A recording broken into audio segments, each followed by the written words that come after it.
Lecture number 15 है, heat and thermodynamics का। तो आज के लेक्चर में हम डिस्कस करने जा रहे हैं काइनेटिक इंटरप्रिटेशन ऑफ टेम्परेचर। तो आपको बताता चलूँ कि मैंने जितने भी लेक्चर स्टार्ट से हमने सब शुरू किया था, तो नेक्स्ट वाला लेक्चर पीछे वाले के लेक्चर के साथ डिपेंडेंट है, ठीक है। तो अगर आपको प्रीवियस लेक्चर नहीं आपने लिए तो थोड़ी सी प्रॉब्लम हो सकती है इसको समझने में। तो स्टार्ट करते हैं। काइनेटिक इंटरप्रिटेशन ऑफ टेम्परेचर हमने पढ़ा था आइडियल गैस लॉ में, बाय आइडियल गैस लॉ क्या पढ़ा था हमने कि पी वी का प्रोडक्ट बराबर होगा N R T, where R is the ideal gas constant, small N is the number of moles, this is the absolute temperature, this is the volume and P is the pressure. अब हमें पता है as कि number of moles बराबर होते हैं total number of molecules over Avogadro's number, ठीक है।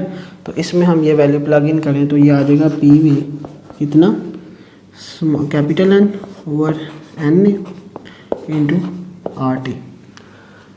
अब मैं क्या करता हूँ, P V is equal to, ये एन को मैं इधर ही रहने देता हूँ, ये आर ओवर एन ए, इनको एक साथ लिख लेता हूँ और ये आ गया हमारे पास।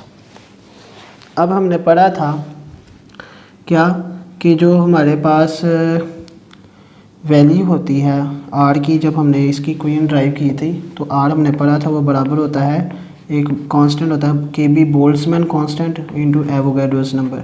इधर से हम वैल्यू अगर निकालें इसकी के बी की, बोल्ट्जमैन कांस्टेंट की, तो ये आ जाएगी हमारे पास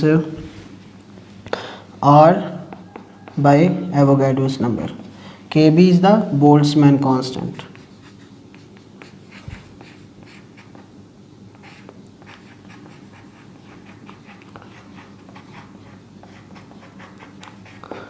ये वैल्यू अब हम इस इक्वेशन में प्लग इन करें तो ये आ जाएगा हमारे पास P V is equals to कितना, एन वैसे का वैसे ही, के बी इंटू टी, ठीक है। तो ये हमारे पास एक वैल्यू आ गई। अब हम क्या करेंगे, इधर लिख लेता हूँ,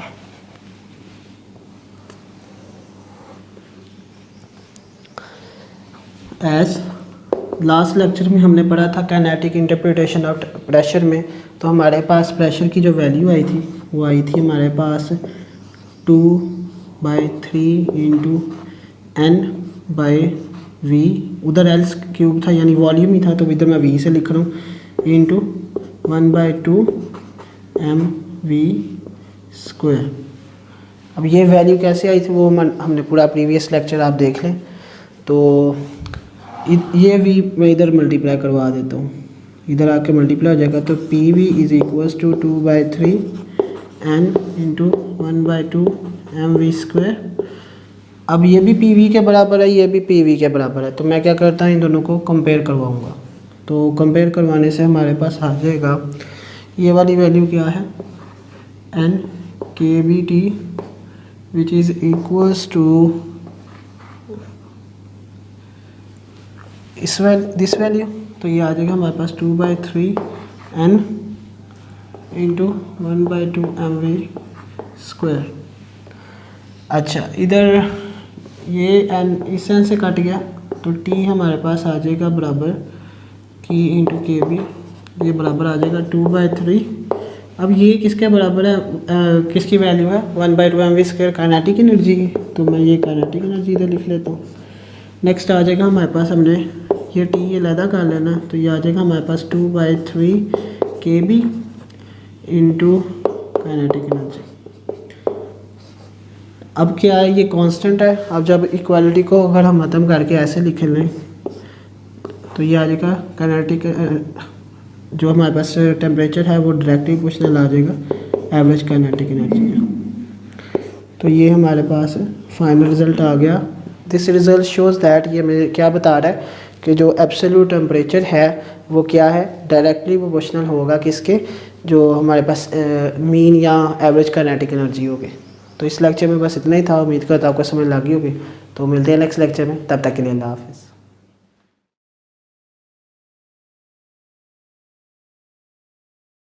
तो ये लेक्चर नंबर 17 है हमारा हीट एंड थर्मोडायनामिक्स का। तो आज के लेक्चर में हम डिस्कस करने जा रहे हैं translational kinetic energy of an ideal gas. मैंने बताया था जितने भी हमने अब तक टॉपिक्स ये शुरू पढ़ लिए हुए हैं पीछे, ये सारे टॉपिक्स इसके साथ रिलेटेड है। जितने भी हमारे नेक्स्ट हमारे जितने भी टॉपिक्स आते जाएंगे तो ये एक दूसरे के साथ इनके रिलेशन है। तो अगर आपने पीछे टॉपिक्स मिस किए हैं तो इनको समझने में थोड़ी सी प्रॉब्लम हो सकती है आपको, तो काइंडली पहले आप वो देख लें। तो हमारे पास आ जाता है ट्रांसलेशनल काइनेटिक एनर्जी। वो कहता है the average kinetic energy of ideal gas per molecule is called translational kinetic energy. यानी एवरेज काइनेटिक एनर्जी जो होगी ना आइडियल गैस की, उसको हम ट्रांसलेशनल काइनेटिक एनर्जी भी कह सकते हैं, लेकिन पर मॉलिक्यूल के हिसाब से। तो इसको हम डेरिवेशन इसकी करते हैं। सपोज एज वी नो, क्या हमें पता है कि काइनेटिक एनर्जी की वैल्यू क्या होती है, वो होती है 1/2 mv²। अब अगर मैं इसको लिखूं एवरेज काइनेटिक एनर्जी की शक्ल में तो वो आ जाएगी हमारे पास 1/2 mv²। ये हमारे पास जो वैल्यू है इसको मैं अगर लिखूं रूट मीन स्क्वायर की वैल्यू में तो ये आ जाएगा VRMS का स्क्वायर। अब हमने निकाली थी पिछले लेक्चर्स में रूट मीन स्क्वायर की वेलोसिटी स्पीड की वैल्यू, तो वो हमारे पास आई थी √3 kb/t/m, where kb is the Boltzmann constant. और ये वैल्यू हम प्लग इन करेंगे इस इक्वेशन में तो ये आ जाएगा हमारे पास एवरेज काइनेटिक एनर्जी बराबर आ जाएगी 1/2 m। अब वो स्क्वायर था, ये स्क्वायर रूट है, ये कट जाएंगे तो ये आ जाएगा 3 kBT/m।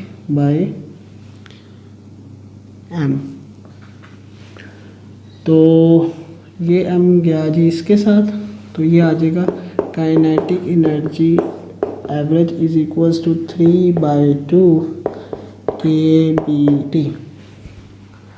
ठीक है, तो ये तो था फॉर 1 मोल या for 1 molecule.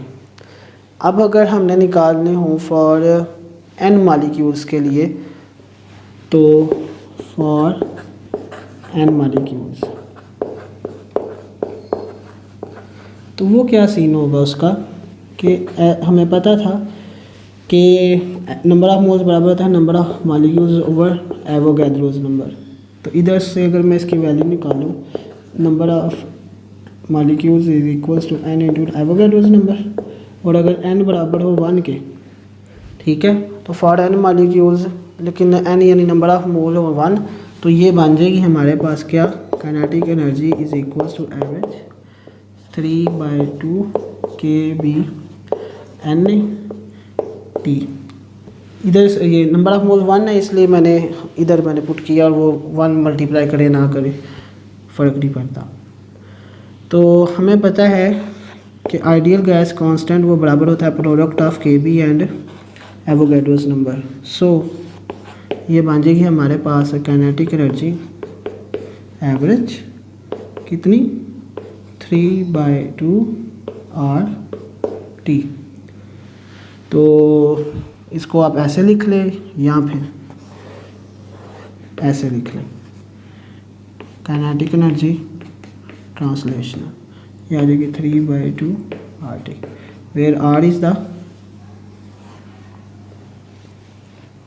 Ideal gas constant और ये टेम्परेचर है। ये भी हमें दोनों रिलेशन ये ज़ाहिर करते हैं जो काइनेटिक एनर्जी है वो क्या है डायरेक्टली प्रोपोर्शनल है टेम्परेचर के। आप देख लें ये भी कांस्टेंट है दोनों, ये R भी कांस्टेंट है, तो प्रोपोर्शनलिटी में लिख सकते हैं ऐसे।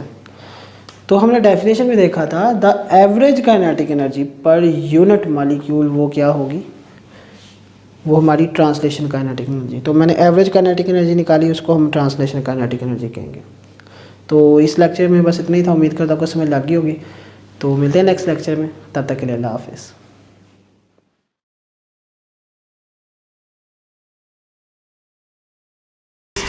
हीट एंड थर्मोडायनामिक्स का। तो आज के लेक्चर में हम डिस्कस करने जा रहे हैं रूट मीन स्क्वायर स्पीड। ठीक है, तो स्टार्ट करते हैं। सबसे पहले हमने पढ़ा था प्रेशर ऑफ गैस की काइनेटिक कैलकुलेशन में हमने पढ़ा था, प्रेशर की जो हमारे पास वैल्यू आई थी वो क्या थी, एज वो थी 1/3 rho V square, where V is the velocity. अच्छा, तो हमें पता है रो बराबर होती है यानी density is equals to mass per unit volume, और टोटल मास हमने इसमें निकाला था small m over into n by volume v, रहने दें। ये n नंबर ऑफ मॉलिक्यूल्स को ज़ाहिर करता है और ये एक मॉलिक्यूल का मास है, तो टोटल मैंने इसको ऐसे लिख लिया। तो अब मैं ये वैल्यू इसमें प्लग इन करूँगा तो प्रेशर हमारे पास बराबर आ जाएगा 1/3 mn/v into V square, where this v is the volume and this v is the velocity. ये v मैं इधर भेज देता हूँ तो हमारे पास आ जाएगा P V is equals to 1/3 mn into V square. Now as हमें पता है बाय आइडियल गैस लॉ के बारे में, उसमें हमने पढ़ा था क्या कि हमारे पास जो प्रोडक्ट ऑफ पी वी है is equals to N R T, where N is the number of mole, T is the temperature, absolute temperature, pressure, volume और ये आइडियल गैस कांस्टेंट। तो हमें पता है कि नंबर ऑफ मोल्स बराबर होते हैं number of molecules by Avogadro's number. तो ये वैल्यू हम इसमें प्लग इन करेंगे तो हमारे पास आ जाएगा P V is equals to कितना, N over N A R T. अब ये एन ए मैं इसके बटे में अगर लिख लूँ तो कोई फ़र्क तो नहीं पड़ेगा। तो हमने पता था कि आर की जब हमने वैल्यू निकाली थी तो आर बराबर होता है product of N A and K B, where K B is the Boltzmann constant.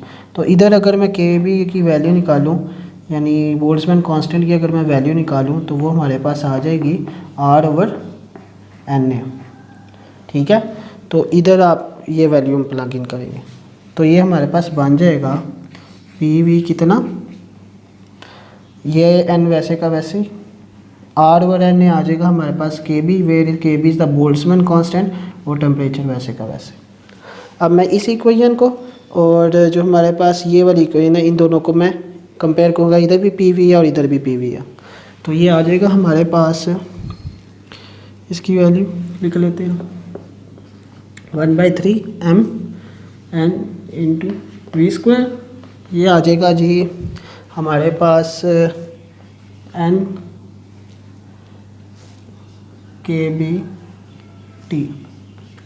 अब ये n इस n से गया, इधर से हमने वेलोसिटी निकाल लेनी, अपनी स्पीड निकाल लेनी, तो ये आ जाएगा हमारे पास, ये 3 इधर जाके मल्टीप्लाई हो जाएगा 3kb/t ओवर m आ जाएगा। दोनों तरफ हम स्केयर ले लेंगे, स्केयर रूट ले लेंगे, तो ये हमारे पास root mean square velocity speed आएगी, सॉरी VRMS, और ये आ गया square root 3kb/t over m।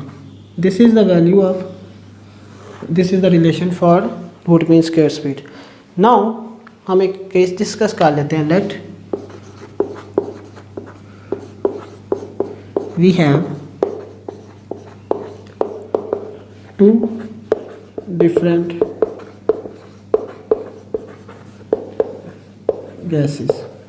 तो हमारे पास अगर दो मुख्तलिफ गैसेस हों तो फॉर गैस वन हमने पढ़ा था काइनेटिक इंटरप्रिटेशन ऑफ टेम्परेचर में, टी की वैल्यू हमारे पास आई थी 2/3 kb इंटू काइनेटिक एनर्जी, ये हमारी वैल्यू आई थी। ठीक है, अब काइनेटिक एनर्जी की मैं अगर मैं वैल्यू इधर लिख लूँ हमारे पास वो क्या होती है, काइनेटिक एनर्जी किसके बराबर होती है 1/2 mv स्क्वायर। ठीक है, तो ये फॉर वन एक गैस के लिए तो मैं m1 और v1 लगा देता हूँ, ये सारे बाकी कांस्टेंट हैं। सिमिलरली फॉर गैस 2 तो आ जाएगा 2/3 kb, तो ये आ जाएगा 1/2 m2 v2 स्क्वायर। सिमिलरली ये दो रिलेशन, ये फॉर गैस 1, ये फॉर गैस 2। अच्छा, अब मैं क्या करूँगा, इस वाली इक्वेशन को, 1 वाली इक्वेशन को मैं डिवाइड करूँगा 2 वाली के साथ, तो ये आ जाएगा t/t is equals to 2/3 KB, ऊपर वाली वैल्यू लिख रहा हूँ मैं पहले, 1/2 m1 v1 का स्क्वायर, और बटे में आ जाएगा ये वाली वैल्यू 2/3 KB, और ये आ जाएगा हमारे पास 1/2 m2 v2 का स्क्वायर। अब इसमें हमारे पास 1/2 से गया, ये सारा फैक्टर इससे गया, ये टी से गया, तो ये हमारे पास आ जाएगा t is equals to m1 v1 square, ये 1 ही हो गया ना, बटे में आ जाएगा इधर m2 v2 का स्क्वायर। तो इधर से जब हम वैल्यू अगर हम निकालें तो हमारे पास आ जाएगा क्या, v1 का स्क्वायर v2 का स्क्वायर, वो बराबर आ जाएगा m2/m1। अब मैं दोनों तरफ स्क्वायर रूट ले लूँगा तो ये हमारे पास ऊपर भी आ जाएगी v1, ये हमारे पास आएगी root mean square speed. Similarly v2 ये आ जाएगा रूट मीन स्क्वायर स्पीड, ये कितना आ जाएगा m2/m1। तो ये हमारे पास रिलेशन आ गया। अगर हमारे पास दो मुख्तलिफ गैसेस हों तो हमारे पास ये रिलेशन आ गया रूट मीन स्क्वायर स्पीड का। तो इस लेक्चर में इतना ही था, उम्मीद को तो आपको समझ लग गई होगी। तो इंशाल्लाह मिलते हैं नेक्स्ट लेक्चर में, तब तक के लिए अल्लाह हाफिज़।